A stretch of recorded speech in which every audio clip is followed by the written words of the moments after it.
I really wanted to like the Omega Seamaster 300M. Let's talk all about it.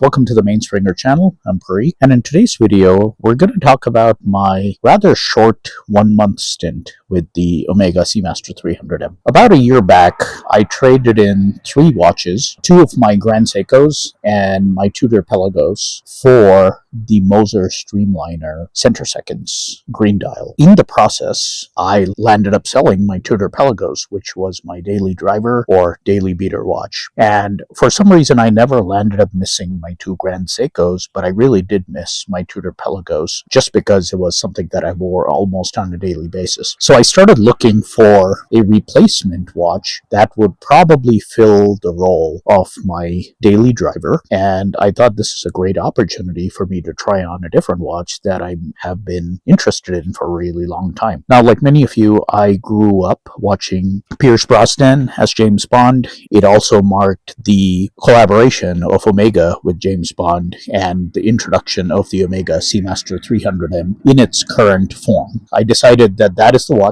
that I'm going to go after, and I landed up purchasing a Omega Seamaster 300M Seaweed from eBay, and it came authenticated by eBay. This video is not sponsored by them, and I received the watch complete with box and papers. I started wearing the watch on a daily basis for approximately a month, and what I landed up realizing is very quickly that this is not the watch for me, and there were 4 unique reasons why that landed up being the case. So we'll talk through each one of them one by one. The first reason was in fact that this is a dive watch, and it's got a bezel on it, but the bezel has almost no knurling. So those who are familiar with the Seamaster are familiar that it's got a bezel that is hard to grip, hard to turn, even without gloves on, and that was something that put me off a little bit because I do use my dive bezel quite a bit to time, 10 minutes, 15 minutes. And the fact that I couldn't turn this bezel very easily was something that bothered me about the watch. The second reason that really put me off against this particular watch was the size. Now, this is a 42 millimeter diameter watch, which if you take the proportions of this watch and compare them against the Pelagos, both in thickness and in the lug-to-lug distance, as well as the diameter, it's almost identical to the Tudor Pelagos. In fact, if anything, I would argue that the Tudor Pelagos is maybe 0.2 millimeters greater in the thickness and the lug-to-lug distance. But despite that, this watch wore a little larger on my wrist. And I think the reason for that is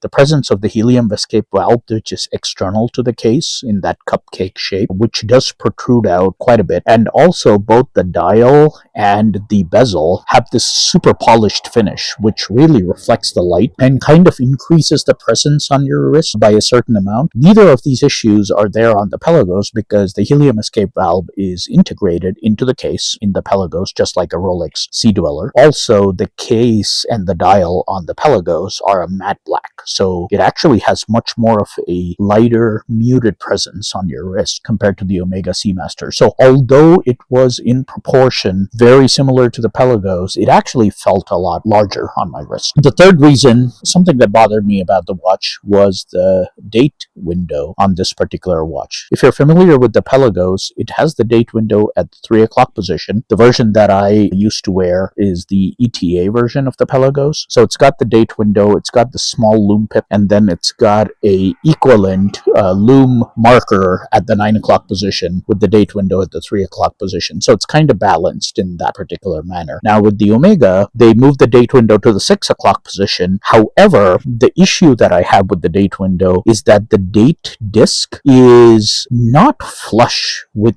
the case of the watch. And if you look at it, you can almost see that there's a gap between the date disc and the dial of the watch. And for some reason, it makes me feel of like a panel gap in a car. If you close the door and there's a panel gap between the door and the B-pillar, it doesn't really reflect great build quality. Although that's probably not the reason why the date window is placed in that particular way. That is something, it's a pet peeve of mine with the watch design. It's not an issue with the Tudor Pelagos, and I think the brand that does the best job of aligning the date window with the dial is Nomos, where you can almost see zero gap between the date window and the dial, and it's beautifully flush with the dial. This was something that bothered me. Now, every issue that I'm bringing up, on its own, these are trivial issues. Millions of people buy and wear these watches, and it is not an issue for them. But at least for me, for the price that I was paying over the Tudor Pelagos, I kept comparing it back to the Tudor Pelagos and felt these to be annoyances with this particular watch compared to the Pelagos. And then the last and final reason that I found this watch a little uncomfortable was the bracelet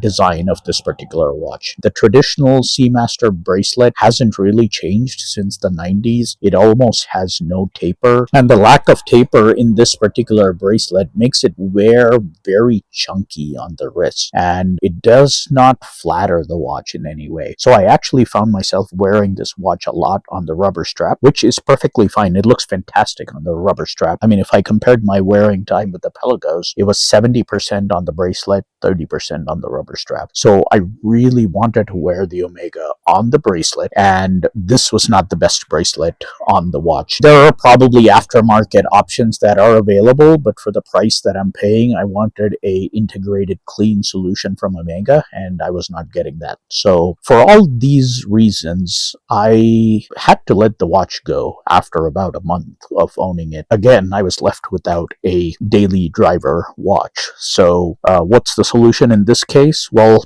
don't mess with what works. So I actually went back and repurchased my Tudor Pelagos. The first time I owned this watch, I purchased the watch on eBay. I had only purchased the watch. I did not have box and papers. But this time around, when I purchased it again, I made sure I got the full box and papers, and I am extremely happy with this watch, the way this fits on my wrist. I have made a review of this watch in the past. I will put a link in the description if you're interested in watching. To me, this is the perfect dive watch and a daily driver watch that fits all my needs. There may be folks who feel that this watch has a lot of gripes, and there's a lot of reasons for them to not like this watch as their daily driver, and that's okay. This is why we all have our own individual taste, and we like different watches. If everybody liked the same thing, it would be a really boring hobby. That was my short-lived experience with the Omega Seamaster 300M. I don't know if any of the points that I brought up resonated with others who are watching this video.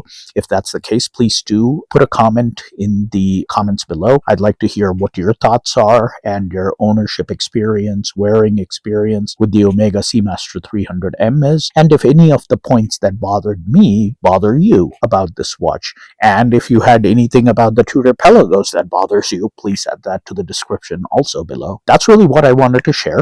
I'm kind of a minimalist collector, so I keep struggling with what pieces to keep and what pieces to get rid of in my collection. And generally, it's the pieces that I don't wear or that just do not serve the purpose in my collection anymore. I'm very efficient in getting rid of them right away and making room for the ones that do work. So thanks for watching, and we'll see you in the next video. Take care.